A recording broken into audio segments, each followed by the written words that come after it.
This free presentation is brought to you by Quantum University. Hi everyone, I'm Dr. Lissa Rankin and I'm so delighted to be able to be here talking to the future of medicine, and you all are the future of medicine. And I'm really grateful to be able to talk to other healthcare providers and healers who are opening your minds and your hearts to the ways in which we can approach health and healing from a really truly holistic perspective.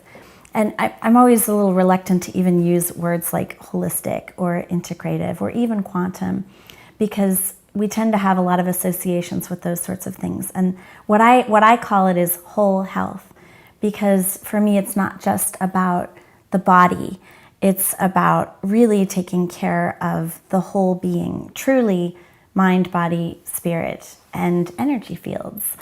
So I did not always think this way. I was trained as a medical doctor with a very conventional background. My father was a medical doctor, and I went to very academic universities like Duke University and Northwestern, where the idea of whole health really wasn't proposed to me. And I'll go in a little more detail in a bit about what I mean when I'm talking about whole health.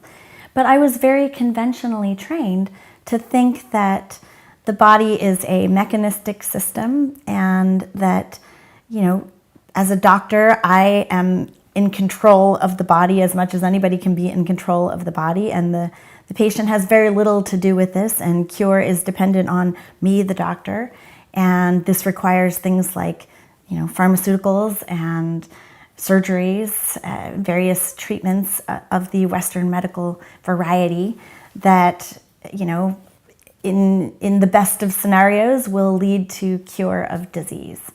It's a very traditional view, and like I said, I was raised that way. I was a candy striper in a hospital. I scrubbed in on my first surgery when I was 12. That my father set it up. I was always going to the hospital, so I was very, very much indoctrinated into this very conventional system. I know some of the people that have talked to you were always very kind of creatively minded when it comes to health, and I was not one of those people. So it's important to keep that in mind, that people come to me thinking I'm some sort of mind-body medicine pioneer, and I'm really not. This is really has been very new to me, and it really wasn't until about 2010 that all of this started to come on my radar. And this had happened because I was working as a conventionally trained doctor, as an OBGYN physician, inside of a hospital system in an office with a practice of 4 other physicians. And I became very, very disillusioned with my medical practice and my role in it. And I had always had a sense that there were things that were important to the healing process. It's funny, within the construct of my educational system and my old job, even the word healing was something that people were sort of resistant about. You might talk about a healing wound or a healing fracture, but you didn't talk about a healing person. That was too woo-woo, So even that concept of healing was sort of in my consciousness, but not necessarily in my vocabulary as a physician. But for example, when I was a medical resident at Northwestern, I was the kind of resident who, I remember one night, there was a very traumatic night when I was a third-year resident and I was in charge of labor and delivery. And I had to deliver 4 dead babies that night. 4 women had babies that either died right after birth or had died in utero, and we were inducing their labor. And each of the times, this was a very traumatic experience, obviously, not only for the mother and the family, but for me as the doctor, to kind of have to bring this body that no longer had life force into the world. And so each of these times that night, I was holding these babies and handing them to the mother. And 4 times I ended up, crawling into the labor and delivery bed with the mother and holding the mother and the baby while the 2 of us cried. And I was chastised for this. I was told by my professors, buck up, Rankin, you've got to get a thicker skin or you're never going to make it in this business. And the sort of natural kind of nurturing, loving, supportive connection with my fellow human being and with these babies that had not survived was really squelched. And it was very traumatizing to me. And much of my medical education was that way. There really wasn't a lot of room for the notion of whole health the way I think of it. And the structure of the way I was practicing medicine also really didn't lend itself to the kind of medicine that I sensed I wanted to be practicing. And when I say I sensed, this was a time where I was very out of touch with intuition or any sensing capacity of the human potential. I was very much in my rational mind. I have a very smart brain, and it was very well trained, and it was very much at the wheel of Lissa, like running the show. And I trusted my intellect, I trusted logic and reason, and I lived in a very material universe. And I had a deep faith, but it was kind of a religious faith. Like I was raised by 3 Methodist ministers in my family. My family's full of doctors and missionaries. So, I went to church 3 times a week when I was a child, and, I was a big fan of Jesus. But faith was completely separate from intellect and logic and reason. And, science and spirituality did not intermingle in my worldview, the way I grew up and the way I was educated. So this was very confusing to me. In my medical practice, I was expected, when I first started my job as an OBGYN, I was expected to see about 25 patients a day. And by the time I left medicine in 2007, or left my conventional job, I was expected to see 40 patients a day. And I just knew that something was really off. And part of it, I knew that it was related to time. There was something about the way in which we can engage with patients when we have more time that was a key part of the healing process, that was a key part of whole health. But it was a very fuzzy notion. All I knew was that I had a deep sense of disconnection from my work and increasingly from my patients. And I remember one really, really traumatizing time when I had been working a 72-hour call shift, and I was up all night. I delivered like 25 babies in a weekend, and I had to see some patients. Monday morning, this was at the end of a very long weekend. Monday morning, I had to see a couple of patients in the office, and I went in to see a couple of patients, and there was a letter, on my stack of mail in my inbox, along with all the charts I had to sign and all the laboratory tests I had to sign. And I opened this letter. It was from a longtime patient of mine. And she said, "Dr. Rankin, I don't mean to be criticizing you. I'm not trying to suggest that you're a bad doctor. I just wanted to tell you my story because I thought it might help some of my other patients." And she said, I've had a long-standing painful sexual disorder, and it's really affected my marriage, and my marriage has been falling apart. And my husband and I have been in therapy, and he's been, insisting that I come to you to try to get help about this because we basically can't have sex and it's ruining my marriage. And I felt super uncomfortable bringing this up. It's like an embarrassing topic for me. I felt very shy. But I had promised my husband and I had promised my therapist that I would bring this up with you. So I had spent weeks, I made an appointment with you, and I was sort of mustering up the courage to bring this up, to tell you my story. And she said, I had an appointment, so, I woke up and I do that thing that we women do when we're going to the gynecologist, to spruce myself all up down there.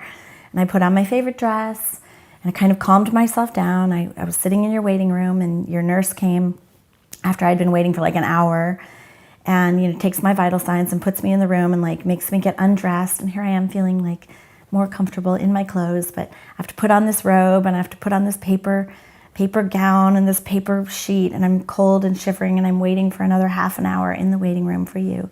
And you finally come in. She said, and you're wearing your scrubs, and there's blood on the bottoms of them, and your hair's in a ponytail, and your eyes are bloodshot, and I can tell that you've probably been working really hard. She said, but that part didn't bother me. I was all ready to tell you about my problem and to open my heart and share my story. She said, but I was waiting for one thing that never happened. She said, you had your hand on the doorknob, and I was just waiting for you to take your hand off of the door, and you never did. And I read this in this letter, and my heart just broke. And I thought, oh my God, they've broken me. I have become one of those people. I always promised I would not become one of those people. And I remembered that night that I delivered the 4 dead babies. And after the last one, I just couldn't hold it together anymore. I was sobbing. I was running down the hallway in labor and delivery. And I was running to the locker room. And I opened the door and I went running in, and one of my male professors was trying to come in the locker room. And these 2 midwives blocked the door and wouldn't let him come in. And the 2 of them were holding me and rocking me on the floor, just like I had been holding and rocking these women and their babies. And these 2 midwives were holding me. And one of them, I'll never forget it, one of them said, "Lissa, don't ever let them break you." And I read that letter and I thought, oh my God, they're breaking me. This is what it looks like when they get you.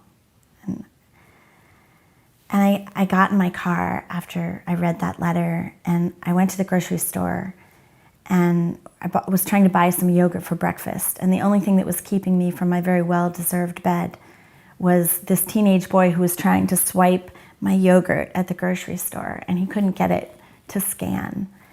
And I heard myself, like I saw myself, like I was outside of myself watching. And I heard myself say to this guy, "If I did my job the way you did your job, there'd be dead people everywhere." And then I was like, oh my God, I have become one of these people. And I got in my car and I drove home, and I was almost suicidal. I was 6 months pregnant with my little girl, and I swear the only reason I didn't think more seriously about ending it all right in that moment was because I had another life inside of me. And it was really a dark night of the soul. And I heard a little voice. I'd never heard little voices before. This was not something that happened to me. And I heard this little voice, and it said, it was so loving, it was so kind. And this little voice said, "Sweetheart, you're gonna have to quit your job." And I was like, what? I can't quit my job. Like, I went to school for 12 years. I spent $200,000 on my education. Like, I cannot quit my job. And the voice said, "You don't have to do it now. All you have to do is make peace with what's true." And I just kind of relaxed, like something in me dropped, and I was able to relax into that. And I knew that there was something to that in that moment, that I was, it was a precognitive knowing of some sort, that it was telling me what was coming in my future. And it took me another 1.5 years to actually leave medicine. But I did end up quitting my job as an OBGYN in 2007, and I thought I was never going to go back. I ended up spending 2 years kind of trying to figure out what in the world was I going to do, and this was a really crazy decision. Everybody thought I was insane because I was the full-time provider for my family. My husband wasn't working. I had a newborn baby. Doctors don't just quit their jobs, and it's not like I had a backup plan or a trust fund. Like, I ended up $200,000 in debt because I had to pay $120,000 to quit my job because of a malpractice tale in case I ever got sued. So everybody really thought I was insane. But after I quit, I realized that you can quit your job, but you can't quit your calling. And I still had this deep calling of being a healer, and I just didn't know what that meant anymore. I knew that it wasn't what I had been doing, but I didn't know what it was. And I ended up starting a practice in Mill Valley. I moved to Marin County, and I was working in an integrative medicine practice with several other providers. And I had a whole hour with my patients. This was a cash-based practice. I thought the solution was time. That's what it was going to take, was time. So when I got offered this job where they said, your patients will be paying cash, you'll get a whole hour with your patient, I wasn't sure I felt good about the ethics of that. I didn't want to be in an elitist practice, but I was really attracted by the idea of being able to just really spend an hour listening to my patients and being present with them and having time. So I took this job, and this was a shocking situation for me because Marin County, for those of you who know Marin County in the San Francisco Bay Area, my patients should have been the healthiest people you've ever met. I mean, these people are eating their raw vegan diet. They're working out with their personal trainer. They're doing yoga every day. They've gotten the best of Western medical care at Stanford and UCSF. Plus, they've seen their naturopath and their acupuncturist.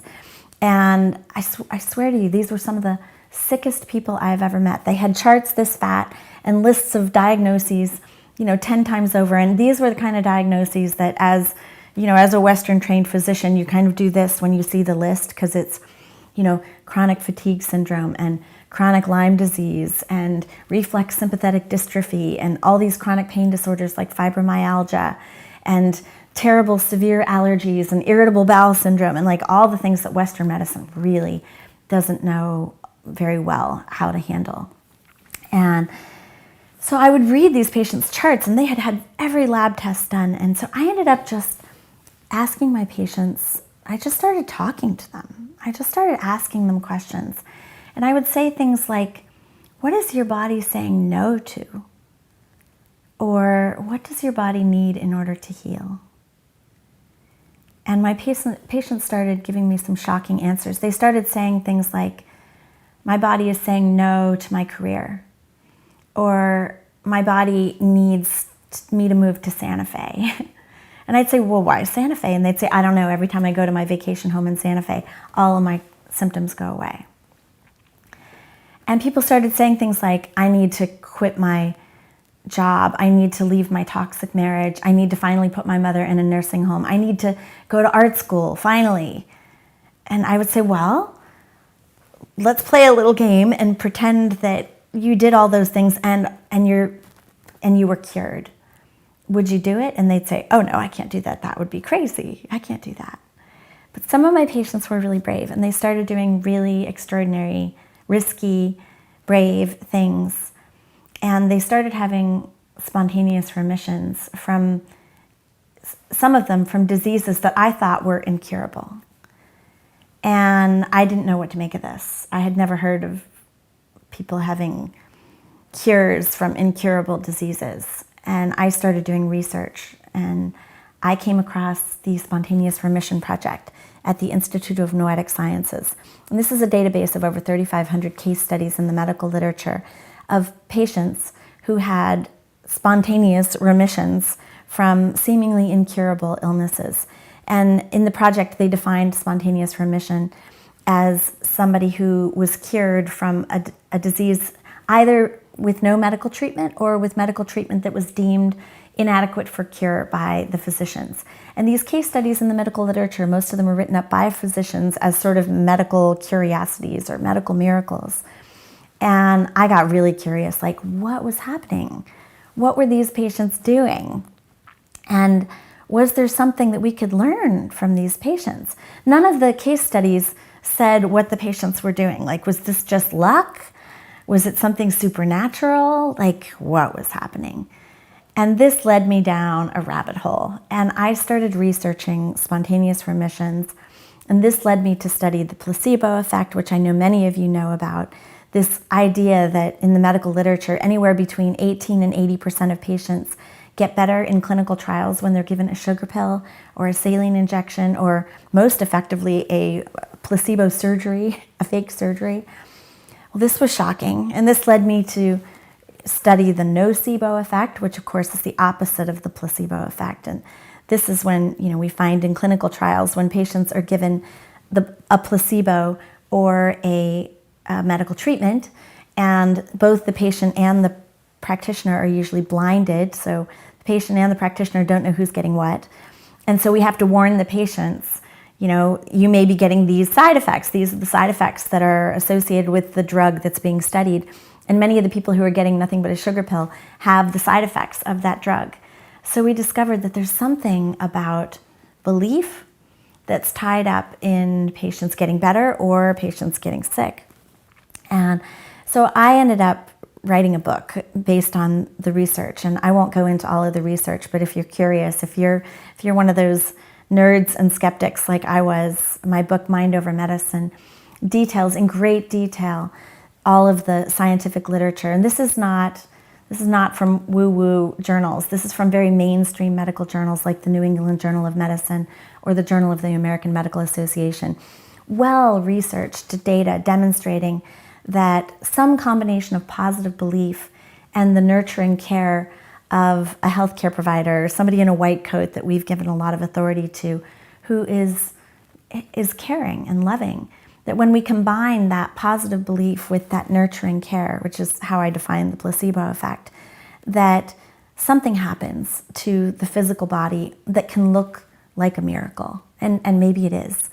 But there is, at least in some cases, and I'll explain to you sort of my worldview when I finished writing Mind Over Medicine and how it's different from my worldview now, because now I've sort of blown my worldview based on some of the research that I'm doing for a future book called Sacred Medicine.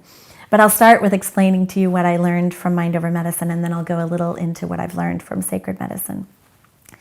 So in Mind Over Medicine, what I realized is that, and this was my big epiphany, like we all know, they teach us in medical school, it's in our physiology text, that the body is equipped with natural self-healing mechanisms.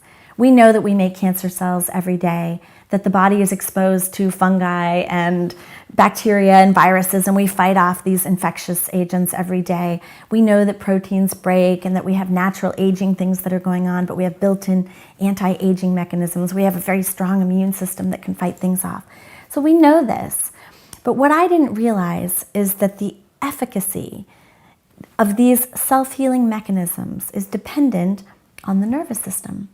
And the autonomic nervous system has two operating systems. We have the sympathetic nervous system, or the fight or flight, stress response that was described first by Walter Cannon at Harvard. And this is when the hormonal milieu of the bloodstream reflects that stress response. It's filled with cortisol, epinephrine, norepinephrine. And this is the whole, it gets triggered by the amygdala in the brain that senses a threat, that triggers the pituitary gland, the hypothalamus rather, to signal the pituitary gland that communicates with the adrenal gland, and these stress hormones get spit out into the bloodstream. And then there's also the parasympathetic nervous system, or what Herbert Benson at Harvard called the relaxation response. And this is when the body is in homeostasis, and it's operated by the hormones of the relaxation response, things like endorphins and serotonin and dopamine and these, oxytocin, these relaxation response hormones. And what I didn't realize, and I don't remember anybody ever teaching me this in medical school, is that the body's natural self-healing mechanisms only function when the nervous system is in the relaxation response. And of course, the stress response is here for a good reason. We're meant to have a fight or flight response because it's meant to be a survival mechanism of the organism. If we are, the proverbial human getting chased by a tiger, which of course most of us aren't chased by tigers, but metaphorically speaking, those times when we are literally in danger, when you're about to get in a car accident or you're standing on the edge of a cliff and you feel afraid of falling off. Fear in those circumstances is here to protect you. And it activates the stress response and, fills you with those stress hormones that help you fight or flight to be able to get out of danger. But physiologically, we're supposed to be out of fight or flight within about 90 seconds of the end of a threat. Unfortunately, this is not how modern life works. And on average, studies show that modern humans are in stress response over 50 times per day. And one stress response tends to beget another stress response. We have one fearful thought that leads to another fearful thought, to another anxious, worried thought, or another sad, angry thought. And the amygdala can't tell the difference between a thought like, I'm going to lose my job, I don't have enough money to pay the bills, my spouse is cheating on me, and a thought like, a tiger is chasing me, I'm going to die. And as far as the nervous system is concerned, they're all the same. So we in modern life are creating an environment where we are in stress response often, and the body's natural self-healing mechanisms are flipped off. And as long as those mechanisms are flipped off, the body is at risk. And the part of the body that gets the greatest hit is the heart. So it's no surprise that the number one killer in modern society, this is not the same in indigenous cultures, but in modern society, the number one killer is still heart disease. And the number two killer is cancer, which of course is also mediated by the immune system, which is flipped off when the body is in fight or flight. And this is understandable. The body is not concerned about homeostasis. It's not concerned about repair or preventive medicine. It's not concerned about opening about avoiding heart disease or fighting off cancer when it thinks you're about to get eaten by a tiger. So this is a physiologic mechanism kind of gone awry. It's a warning system malfunction, and it's taken a toll on our bodies. And in spite of the fact that modern medicine has taken us so far, and we have increased our life expectancy by over 30 years within the past 100 years, and yet, researchers posit that we could be increasing our life expectancy even further if we were not in stress response 50 times per day. So my view of whole health is really focused on that. Like, what would it mean, especially for us as healers? What would it mean? What is our role in helping our patients and clients facilitate walking around in relaxation response most of the time, so that the body's self-healing mechanisms are fully operational anytime we're not in physical threat of an actual thing that will put our organism at risk, like being chased by a tiger. So I didn't really know how to frame all of this. When this was all happening very quickly back in about 2010, 2011, I started getting all these kind of, as I was going down the rabbit hole and doing all this primary research into the medical literature, I started getting a lot of, what the intuitives and woo-woo people call downloads. And one of them was when I was hiking at my home in Marin, and all of a sudden I had this picture that dropped down right in front of me, just like a drive-in movie screen. And I saw this picture, and it was a picture of what's called a cairn. Some of you have seen these stacks of balanced stones that are often marking sacred landmarks, or you see them on hiking trails. They're all over Marin County. And they're these balanced stones that can be both incredibly fragile, very tediously placed, so they're just barely balanced. But a perfectly balanced cairn, there's a bunch of them in the San Francisco Bay. There's a whole area near Crissy Field where people have built a bunch of cairns. And they're very strong when they're well balanced. The waves can be crashing upon them and they don't fall apart because they're so well balanced. So this vision was a vision of 10 stones all balanced on top of each other, and each stone had a word written inside of it. And the foundation stone, there was one big stone at the bottom that said your inner pilot light. And this is what I call that intuitive, wise, all-knowing part of you. You might call it your Christ consciousness, your Buddha nature, your highest self, your soul. But this is that part of you that knows what is true for you. And all of the other 9 stones were balanced on top of this one stone. And the other 9 stones, and they weren't in any particular order, but the foundation stone was the inner pilot light. And the stone on top was the physical body or physical health. This was the stone representing what you eat, how you exercise, whether or not you smoke, what medications you take, what Western medical treat you might be getting. And then in between those 2 stones were 8 other stones, and they were work/life purpose. This is how I saw it, work/life purpose. And it's differentiated between the 2 because for some people, their life purpose is sort of how they spend most of their day, but it may not be something they get paid for. So your life purpose might be being a stay-home parent or taking care of an aging, loved one. Work/life purpose was one. Relationships was another. Creativity was another. Sexuality was another. Spirituality was another. The environment, your physical environment was yet another. Your financial life was another. Your mental health was another. And all of these things were, as I saw in this vision, were part of whole health. And this vision of what I saw, I came to call the whole health cairn. And the whole health cairn was a frame. It's a wellness model. It's a way of looking at all of the facets of what it means to be whole, what it means to be healthy. And what I understood from this vision, and it's funny because I had been writing a blog and I had all these various topics as subtopics of my blog.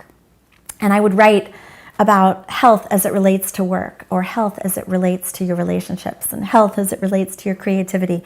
But based on the whole health Karen, I suddenly realized, I'll bet there's data. I'll bet we can prove that each of these various facets of what makes us whole and healthy affects the physical body. I'll bet we can prove it. And that's what I shared in Mind Over Medicine is, in fact, every single one of those stones has been proven to affect the physical health of the body. So for example, your work. Now obviously we know that work stress is related to the health of the body. We know, I mean, the sort of prototypic type A personality, hard driving executive who gets a heart attack at 45. This is not a surprise to us. But in Japan, they actually track this. They have a word in Japanese called Karoshi. And this means death by overwork. And they track it in Japan because in Japan, if somebody dies by Karoshi, then the surviving family members can be given something like workman's comp. They actually get financial benefits to support the family if somebody dies from overwork. And all the data about this is in Mind Over Medicine. But I found this fascinating because they track it. And researchers posit that probably Karoshi is even more common in the United States than it is in Japan. But because we don't track it and we don't give widows or children or widowers financial compensation, we don't really know what the incidence of Karoshi in our country is. But all of us have had that sense. I certainly know personally from my own story, I was on my way to Karoshi. By the time I was 33, I was taking 7 medications for a whole host of chronic health conditions that my doctors told me were incurable, including severe chronic hypertension. I was taking 3 medications and my blood pressure was still 180/110 on 3 medications. And I was getting severe paroxysmal supraventricular tachycardia. My heart rate would go up into the 250s. Part of that sense that I had when that voice told me, sweetheart, you're gonna have to quit your job. That voice I now recognize as my inner pilot light. But part of that voice was the voice of my inner pilot light warning me about impending Karoshi. And I had this real sense that I was going to have a heart attack in my 40s if something didn't change, because I was in chronic repetitive stress response all the time. And some of you may have experienced this yourself. Maybe you've left careers because you had that same kind of intuitive knowing, or maybe you see it in your patients and you recognize, that their careers are killing them. And they may know it too, and yet our culture doesn't really have a frame for that. There was no part of me that really felt comfortable giving myself permission to leave my career in order to improve my health. And so I think this was a huge epiphany when I started talking to my patients and when I had an hour with my patients and they started saying things like, I need to quit my job. When I said, what is your body saying no to? And what does your body need in order to heal? And they had a recognition that their work was related to their health. And same thing with relationships. I'd say this was the other most common answer that people gave me is I need to leave one of my important relationships, a marriage or, a family relationship, like a toxic family relationship. And so I started looking into the data on that. And I found, wow, relationships and health, the combination or the amount of data that supports how relationships affect our physical health is shocking. In fact, if I had to pick one stone in the whole health cairn that most affects the physical body, I would say it's the relationship stone. And I'll tell you a little story about this that's in Mind Over Medicine. Some of you have probably heard this story about the people of Roseto, Pennsylvania. And this was a colony of Italian immigrants who settled in Roseto, Pennsylvania. This was back in the 1950s and 60s when heart disease was really at an all-time high. And there was a cardiologist that had a vacation home in the Poconos. And he was at a bar chatting with a doctor who lived near Roseto. And the two of them were talking. And the doctor in Roseto was talking about these people, these immigrants of Roseto, Pennsylvania. And he said, it's so strange. They have half the heart disease of anybody else. He said they just never seem to die of heart disease. And, if they do, it's very old. They never have heart attacks young the way some of the other people from other nearby communities seemed to be having heart attacks young. So this cardiologist got really curious, like, what's that? What's happening? And so he's decided to start looking at the data, and he found, sure enough, this guy was right. The people of Roseto had half the rate of heart disease as the national average, and he sent a whole team in to study this population. He thought surely it's something that they're eating. They have some healthy diet, or it's something in their DNA. They have some protective gene, or it's something in their water supply or their health care. But no, they were eating meatballs fried in lard. They were eating pasta and pizza. They couldn't afford the olive oil they normally get cooked with. They were smokers. They were smoking a pack a day. They were like drinking a bottle of wine every night. He was like, okay, it's not their diet. And so then he looked into their genes. He thought, well, maybe people who came from the same community in Italy and settled elsewhere in the US are equally protected, but that wasn't the case either. Those immigrants who had settled elsewhere did not have that decrease in the risk of heart disease. It wasn't their water supply. They shared the same water with the neighboring communities who had the heart disease in the range of the national average. It wasn't their medical care. They all saw the same doctor and went to the same hospital. So this whole team of researchers did extensive data, and long story short, they concluded that the people of Roseto had half the rate of heart disease because nobody was ever lonely. Nobody was ever lonely. They lived in these tight-knit communities with multi-generational homes. They went to the same church. They all spent their holidays together. They worked hard. They had hard lives. The men worked in the rock quarry. The women worked in the blouse factory.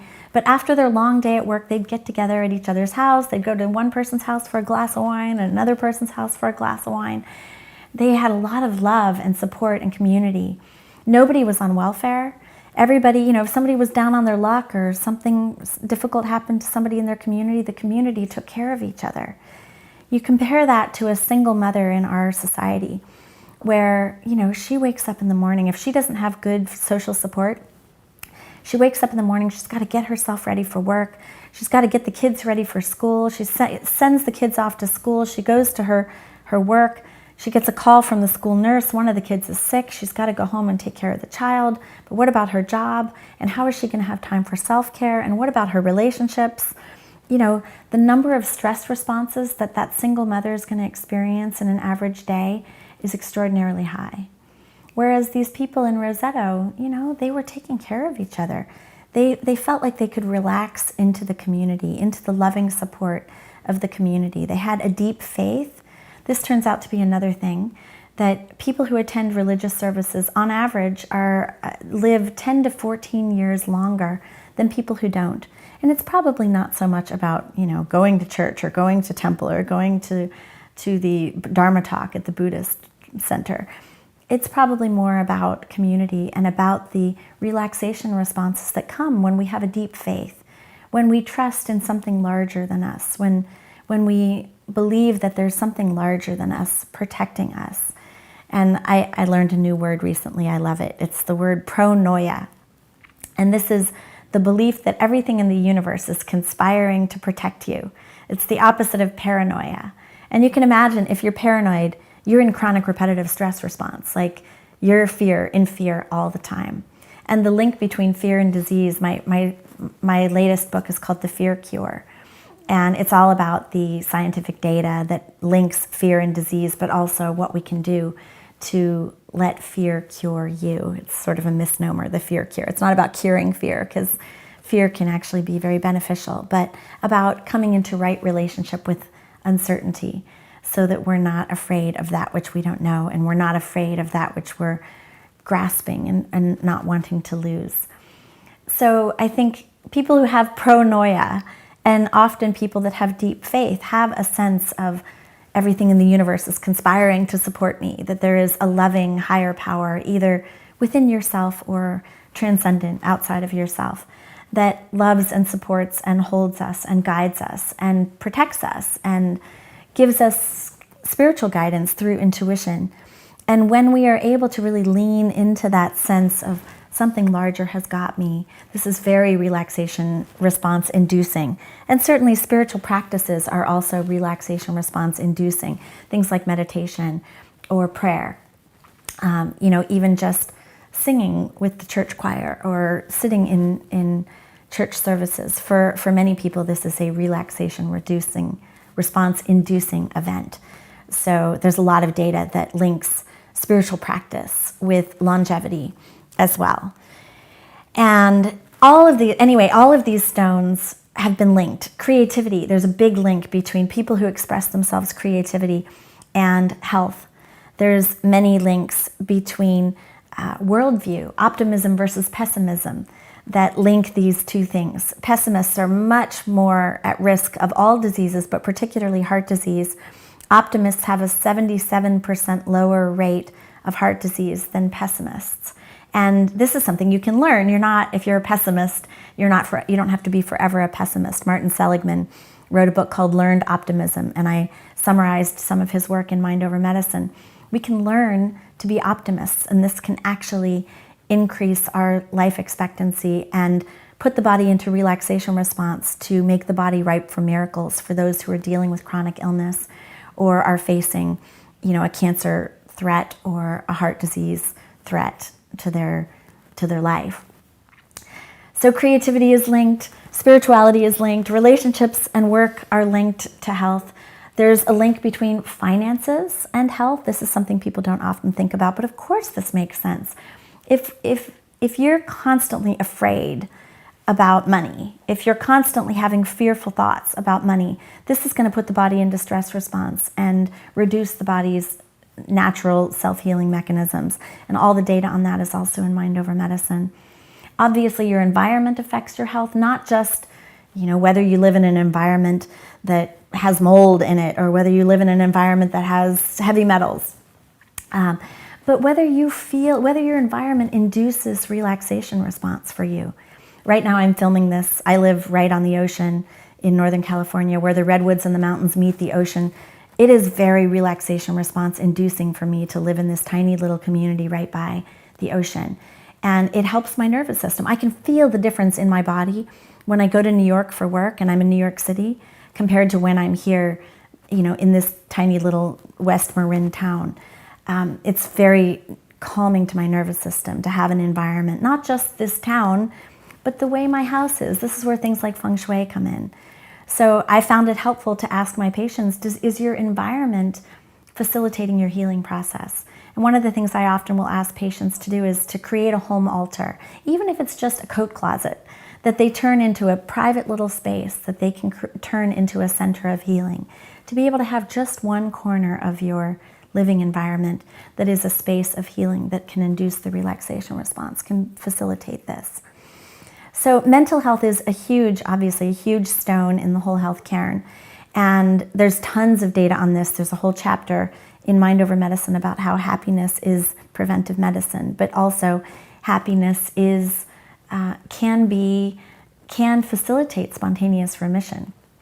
And happy people have been shown to live 7 to 10 years longer than unhappy people. And depression and anxiety are significant risk factors for disease. So one's mental health is obviously hugely, hugely important when it comes to the physical health of the body. Now, of course, the stone on top, the physical health. I think this was intentional that this vision came to me with the physical health on top.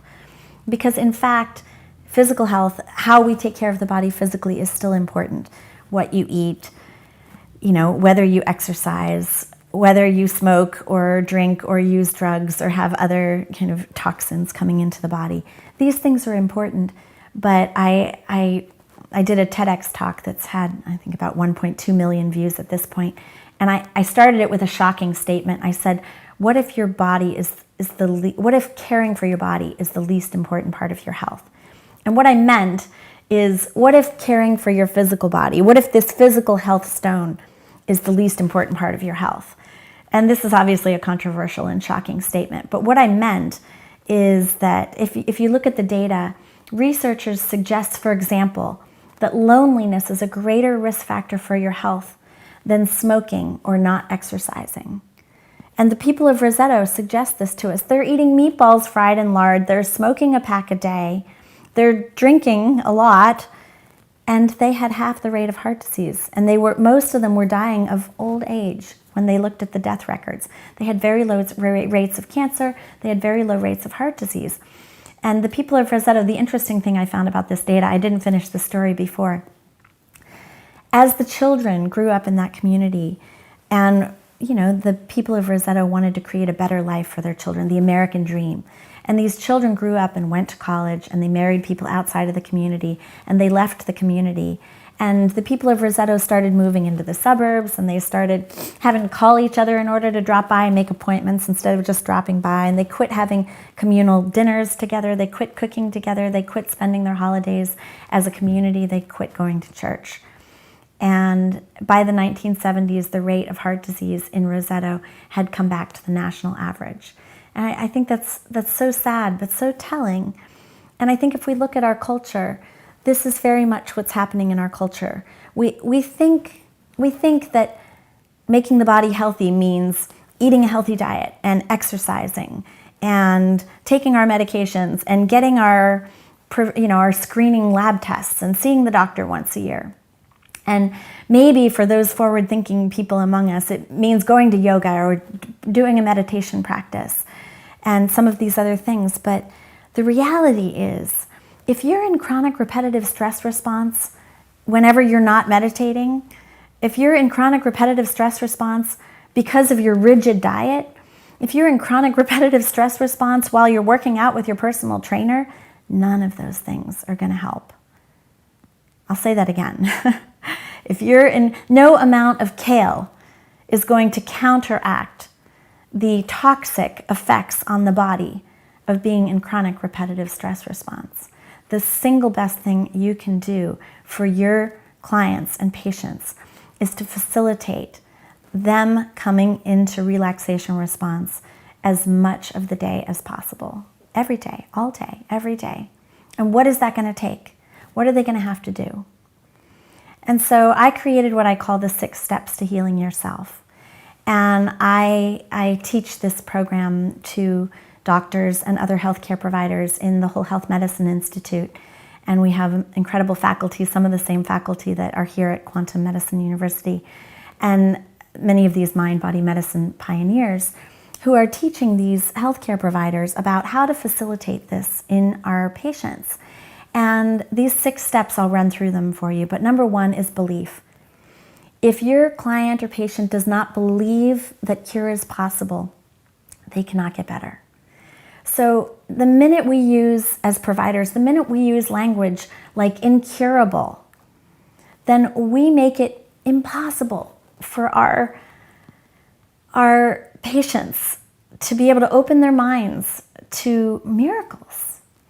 And one of the things that I just taught a class last week to the healthcare providers at the Whole Health Medicine Institute, and one of the things I taught them is a healthy way to give bad news. So when we have to give somebody a difficult diagnosis, for example, like stage 4 cancer, or we have to tell somebody that 3 of their coronary arteries are blocked, one of the things I always did with patients when I was running my integrative medicine practice, I'm no longer in practice because I'm full-time teaching other healthcare providers and doing what I do, but one of the key things that I was doing is anytime I had to give somebody a difficult diagnosis, I also tried, if there was even one case study in the medical literature of spontaneous remission. I say spontaneous because Dr. Kelly Turner, who is a friend of mine and one of the faculty in our institute, is she calls it radical remission because she was really curious. Are these people really having spontaneous remissions, or is there something proactive that they're doing that we could learn, that we could put into practice? And what was so shocking about Kelly's data is that she found 9 key factors that facilitate radical remission. She particularly studied stage 4 cancer survivors, people who were given a stage 4 cancer diagnosis, who either turned down medical treatment or were given medical treatment inadequate for cure. They were sort of given palliative treatment. Most of them were sent home on hospice and told, there's nothing more we can do, you're gonna die. And then they were cured of their cancer. And so she found these 9 key factors. And only 2 of them were the sort of things that a forward-thinking doctor might have recommended. One of them was they radically changed their diet, and one of them was that they were taking herbs or supplements that they believed to be supporting their immune system or facilitating their healing. But the other 7 were all psychospiritual factors. I just ran upstairs to get Kelly's book, Radical Remission, because it occurred to me some of you might want to know what the 9 key factors are, and I haven't memorized them. So let me read this to you for just a second.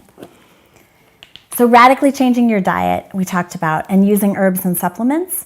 The other 7 were following your intuition, taking control of your health, releasing suppressed emotions, increasing positive emotions, embracing social support, deepening your spiritual connection, and having strong reasons for living. I loved Kelly's work because she was so proactive about really going after people who have had radical remissions and saying, what did you do? And her book is wonderful, so I recommend that as a resource to all of you, as well as a resource to any of your patients or clients who you have to give a difficult diagnosis to. But I think there's a way, we were talking about step 1, belief. I think there's a way to give difficult information in a way that's very facilitating to people's healing process by saying, for example, you have stage 4 cancer, but I want you to know that there are people who have had exactly your diagnosis who are alive 30 years later. And here's a case study of a spontaneous remission, a radical remission of somebody who had exactly your diagnosis. I often would do this. I would find case studies of people who had spontaneous remissions from exactly the diagnosis I had to give somebody. So if you have to tell somebody that they have a seizure disorder, for example, then why not give them a case study of somebody who had a radical remission from a seizure disorder? Or if you have to tell somebody that they have lupus, why not find a case study of somebody who had a radical remission from lupus? The Spontaneous Remission Project is a great resource for that, but you can also just do Google searches. People, more and more, those empowered patients who are having radical remissions are writing about them, and being able to give people that kind of hope and implant in their mind the belief that maybe this is curable. Maybe it's not, but maybe it is. The other thing that I do is I started asking my patients whether they really wanted me to share statistical data with them, because I was trained to give the patient statistical data. For example, if I'm going to give you a stage 4 cancer diagnosis, then it's my responsibility to tell you, well, you have about a 10% 5-year survival. That means 90% of the time, based on the data, you will die within 5 years. That is the Nocebo Effect. The minute somebody in authority in a white coat says something like that, we are putting into practice the Nocebo Effect. And of course, we want to be honest. We want to share what's true. We want to, prepare people and be realistic and all of that. But why not give people hope? Why not ask the patient? And so I started saying things like, you know what, I'm more than happy. If you're one of those people that really needs data, I'm more than happy to tell you what I know about your prognosis and the statistics of this disease. But what I've found from my research is that it actually isn't benefiting you and your mind and your body to know those kinds of numbers. So if you're going to go look them up on the internet, I will tell you. But I'd actually recommend you not poison your mind with that kind of data. And most of my patients said, you know what, I don't want to know. So those are just some simple tools that we can put into practice to help facilitate positive belief in our patients. Step 2 is about support. And as Kelly found in her research, support is critical, and it's not just social support, which is incredibly important. We talked about the risk factor of loneliness as it affects health, and the fact that people with poor social support live up to 10 years less long than people who have a lot of social support, but also the support of the right healthcare providers. Giving people permission to create what I called their healing roundtable. And the healing roundtable is all the people that are facilitating a patient's healing journey. So this might be your doctor, or you might have to fire your doctor. You might want to get a second or third opinion to find a doctor that does believe that it's possible for you to have a radical remission, maybe. It might be your naturopath. It might be your energy healer. It might be one of you. It might be your therapist. It might be your best friend or your mother. So your support team needs to be really supporting your healing journey. And if you're surrounded by people that are pushing against you and projecting all of their fears onto you, you might need to protect yourself from that. And there's a lot of data that shows that what your healthcare providers believe about your prognosis and outcome actually affects your outcome. So being incredibly discerning is very important. So number 3, step 3, is about intuition. And this was also one of the things that Kelly found in her research, that following your intuition, and this is why I think the inner pilot light is the foundation stone of the whole health cairn, helping a patient to follow their intuition, as well as a provider following yours, is very, very, very much associated with good health. And we weren't trained that way. I was certainly trained to think that I went to medical school for a long, long time, and I know your body better than you do, and therefore, I don't trust my patient's intuition because I trust my brain, my knowledge. But in fact, I think it's much more subtle than that. And when a patient comes to me and says, you know what, I just know I'm not supposed to get chemo, or I just know I'm supposed to use this drug instead of this one, then I think we need to really trust those people instead of treating them like they're crazy. And as patients, we need to encourage them to trust their intuition also when it comes to things like, are they in the right job? Are they in the right relationship? Do they live in the right place? Is their life facilitating being in relaxation response? So step 4 is related to that. It's about diagnosis. And this is about diagnosing the root cause of what might be underlying an illness. So it's, I started asking cancer patients this, like if there was something underlying your cancer, do you have any idea what it is? And almost everybody, when they tuned in intuitively, had an answer. One of them, for example, said, well, I was living in this commune and I was getting all this toxic, I was getting all this toxic pressure from the leader of the commune, and I knew I had to leave, but I wasn't following my intuition. I really think my cancer is a response to that. So a lot of us, when we're dealing with an illness, we know, I know why I had severe high blood pressure and was getting all these cardiac issues. My job was killing me. By the way, I'm down to half of the dose of one of my 7 medications. So I have had my own healing journey in all of this. But a lot of it was really trusting my intuition, having the courage to follow through on that. So diagnosing the root cause of illness, and Mind Over Medicine has a whole list of intuitively guided, it's a patient-driven process. There's a whole list that you can use, and in fact, you don't even have to get the book. MindOverMedicineBook.com has a packet called the Self-Healing Kit that you can download for free and give to your patients. Feel free to use it. I consider it open source. Feel free to incorporate it into your practice and invite your patients to use this as a way of diagnosing the root cause of their illness. And then step 5 is about writing the prescription for yourself based on what you are sensing intuitively about what might be underlying the root of illness. Are there action steps that you need to take? And maybe that means quitting your job. And maybe that means, setting boundaries in a toxic relationship. And maybe it means adding a meditation practice to your life. Anything that's going to reduce the number of stress responses and increase the number of relaxation responses in your body would be something that would go on the prescription. So Norm Cousins, for example, put in his prescription laughing every day, watching Marx Brothers films. So, playing with animals, hugs, sex, exercise, being out in nature and going for a hike every day. Yoga, meditation, these all might be relaxation-inducing activities that you might put in your prescription, but it also might include the sort of bigger, scarier things about things you might have to stop doing that your body is saying no to. And the last step is step 6, surrender, which I now realize kind of with great humility is really step 1.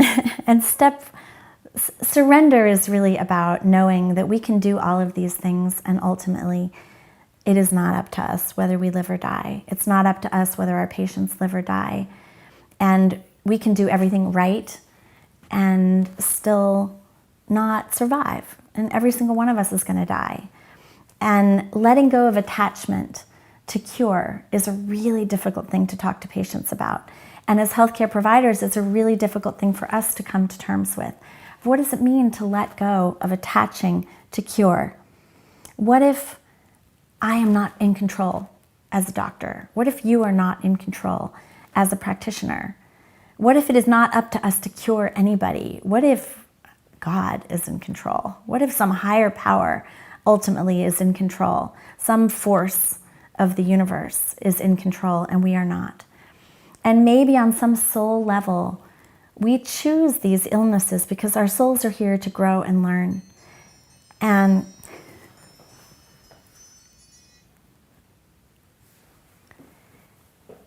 maybe we choose these illnesses because our souls are here to grow and learn.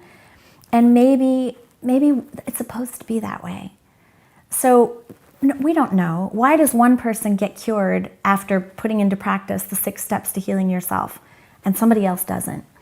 We just had one of the practitioners at the Whole Health Medicine Institute had severe pulmonary hypertension, was in severe cardiac failure, was not a candidate for heart and lung transplant because of her condition, and was basically told she was going to die within 5 years. And she's been putting into practice what we're talking about here, and writing her prescription and really practicing the 6 steps that she learned from the Institute. And really, we've been doing a lot of work on that as, you know, through her work with the programs that I've been doing. And she just came and told me this month that she has had a spontaneous remission. Her pulmonary hypertension is gone. Her cardiac function is normal. She's exercising and climbing mountains again. I mean, it's really a miracle. So why did she get that miracle? And somebody else might have done exactly the same thing that she did and didn't get the miracle. We don't know. And this is what step 6 is about.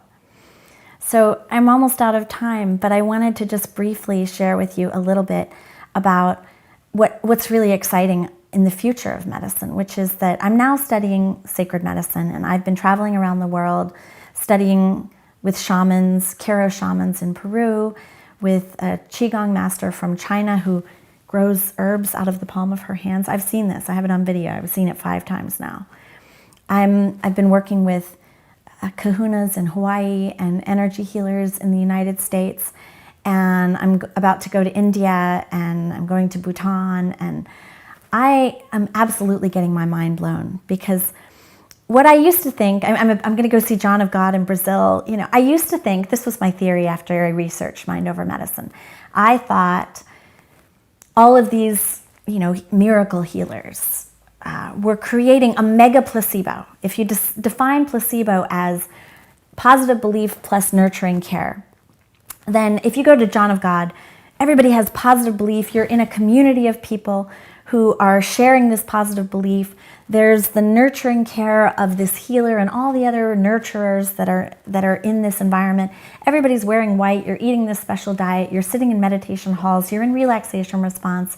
You're facilitating the body's natural self-healing mechanisms, and the body can heal itself. But I have to say, some of the things that I've seen recently are absolutely making me question, like, maybe it's not that simple. There are things I can't explain that I have seen and witnessed myself. And, you know, I used to hear some stories like this, and I thought, well, they're either lying or they're crazy or they're telling the truth. But it's really something when you start to witness these miracles happening in front of your very eyes. And I am a student of all of this. Some of the other faculty here at Quantum Medicine University, Quantum University, are more skilled at understanding or being able to explain physiologically or energetically using quantum mechanics and such to explain what's happening. And I am still a student of this, so I won't pretend to have the answers to this. All I can say is that as a medical doctor who is very conventionally trained, I now think that we have access to certain fields of consciousness that can shift things very quickly in ways that scientists are just beginning to explain. And it's super exciting to me that all of you are learning about this so that you can be ambassadors for this work in the world, so that you can start to infiltrate, we can start to infiltrate in as kind of stealth agents of consciousness into these various systems that are not aware of these possibilities. I mean, I wasn't taught any of these things in medical school, so I was simply ignorant. I just didn't know. But all of us are growing in our own consciousness, and the more each of us steps into our purpose as ambassadors of this work And the more we are able to express this in our interactions with patients and clients, but also in how we step into the world, the more I think miracles are possible. And I'm now starting to believe that really this is all a conspiracy of love. And that maybe there's this force of love that we can embody as healers, that we can make ourselves channels of love, and that this force that can use us as an instrument can affect, I don't know, my field, can interact with my client's field in a way that shifts something in the physical body in ways that, like I said, I'm still learning to try to understand. But I love the Joyce Carol Oates quote. She says, "I don't understand why people make a fuss over me as a writer. I'm just the garden hose water flows through." And that's what I've come to think of when I think of myself as a healer. And I want to just invite each of you to consider that as an invitation. What would it mean to be the garden hose that water flows through? Where it's not about our egos, it's not about claiming any outcome. But what continues to happen is that somehow when I show up and I let myself be the garden hose, and my only job about that is keeping the garden hose clean through my spiritual practice, through resisting attachment to outcomes or the egos or the minds grasping at certain outcomes. The more I can just let myself be the garden hose that water flows through, the more something much larger than me can use this body and these hands and this mind and this mouth to be here speaking with you, or to be in a room full of patients, to embody and channel divine love into the world, into the field, into the room, and things start to happen. And if all of us can show up in that way, and this goes back to step 2 of the 6 steps, if we can be that kind of support for those who are going through the healing process, I really do believe miracles can happen.